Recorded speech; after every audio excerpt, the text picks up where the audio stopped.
அக்னி காரியம் பண்ணிட்டே தான் அவளோட எல்லா விஷயங்களும் பண்ணிகிட்டே இருக்கா. உபாசனை அக்னியை உபாசனம் பண்ணிகிட்டே இருக்கா. இன்னொரு பக்கம் அக்னி காரியம் பண்ணிகிட்டே தான் எல்லா சம்ஸ்காரங்களும் நடந்துட்டுருக்கு. பகவான் என்ன பண்ணிட்டார் அப்படின்னா, அக்னி காரியமாக நீ பண்ணிகிட்டே வந்து கடைசி ஹவிஸா உன் சரீரத்தையும் என்கிட்ட கொடுத்துருன்ட்ட. இப்போ சாதம் நவக்கிரக ஹோமத்துக்கு எப்படி வெங்கல பானையில் சாதம் வச்சு ஹவிஸை எடுத்துக்கோங்கன்னு சொல்லி கொடுக்குறாளோ, நம்மளுடைய சரீரத்தையே ஹவிஸாக கொடுக்கறது அப்படின்னு ஒரு விஷயம் நம்மளுக்கு வந்து கொடுத்துருக்கா. அந்த மாதிரி தான் வந்து பார்த்தேன் அப்படின்னா, இந்த சரீரத்தை அலங்காரம் பண்ணி அதை சுத்தி பண்ணி பகவானுக்கு கொடுக்கும்படியான விஷயங்களை அதை வந்து தயார்படுத்துகிறோம். அப்படி பண்ணுறச்சே 25 நாழிகை அப்படின்னா 2.5 நாழிகை 1 மணி நேரம், 10 மணி நேரம் நம்மளுக்கு வந்து அந்த சரீரத்துக்கு வந்து பழசுங்கிற தோஷம் ஏற்படாது.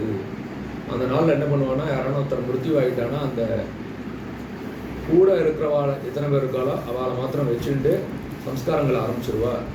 கடுதாசி எழுதிடுவா, கருப்பு மை போட்டுடுவா. பந்துக்களுக்கு இதெல்லாம் முடிஞ்சதுக்கப்புறம் தான் தெரியும். வாரத்தில் ஏதாவது விஷயமா இருந்தால் அதை பார்த்து மேலே வச்சிருவா. அதுக்கப்புறம் அதை பார்த்துட்டு ஸ்நானத்தை பண்ணிவிட்டு அப்புறம் விஷயம் வந்து விசாரிப்பா. இப்படி நடக்கும் அந்த நாளில்.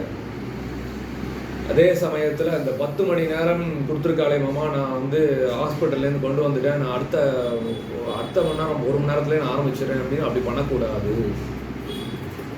அம்மா எங்கள் அம்மா ஹாஸ்பிட்டல் நிறைய சிரமப்பட்டுட்டா மாமா, அவளுக்கு நிறைய இந்த ட்ரிப்ஸ்லாம் ஏற்றி ரொம்ப எங்களால் பார்க்கவே முடியல மாமா, பயங்கர கஷ்டப்பட்டுட்டாங்கம்மா, இதுக்கு மேலே நாங்கள் ஆற்றுல வச்சுட்டு அது வந்து ரொம்ப எங்களுக்கு வந்து முடியல மாமா அப்படின்னா அப்படி பண்ணக்கூடாது. ஒரு சரீரத்துலேருந்து ஒரு பிராணன் வந்து எடுத்துட்டா அப்படின்னா அந்த பிராணன் தர்மராஜ சதஸுக்கு போய் சரியாக எடுத்திருக்காளாங்கிறத ஒரு வெரிஃபிகேஷன் பண்ணுவா. அதுக்குள்ளே நம்ம இங்கே சரீரத்துக்கு உண்டான கிரியைகள் பண்ணி சரீரத்தையே நம்ம வந்து அக்னியில் கொடுத்துட்டோம்னா திருப்பி ராங்காக இருந்ததுன்னா திருப்பி அந்த சரீரம் அவளுக்கு கிடைக்காம போகும்படியாக நம்ம பண்ணிடுவோம்.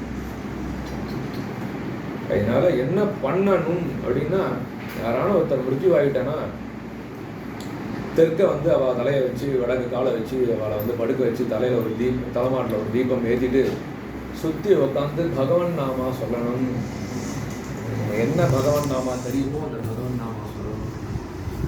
விஷ்ணு சஹஸ்ரநாமம் அந்த நாளில் ஒரு 50 வருஷத்துக்கு முன்னாடி வந்து பார்த்தோம் அப்படின்னா, அதே மாதிரி யாரும்